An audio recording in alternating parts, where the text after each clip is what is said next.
కాలం అడిగింది నన్ను నీ జ్ఞాపకం ఎన్నాళ్ళని.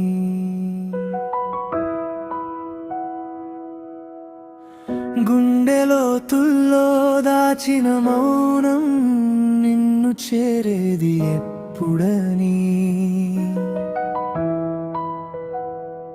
ప్రాణం నీదని తెలుసుకోవా, నా కన్నీటి సంతకం చూడవా.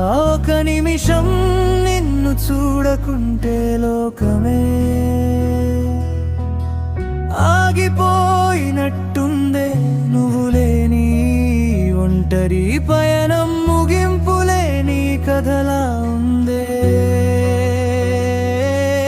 నీ అడుగుల గుర్తుల్లో నా నడక, నీ పిలుపు కోసం నా ప్రతి వేకువ గాలిలో నీ పరిమళం వెతికా. శూన్యంలో నీ రూపాన్ని చూసా, మౌనమే భాషగా మారిన వేళ జ్ఞాపకం నాకు తోడై రాదా.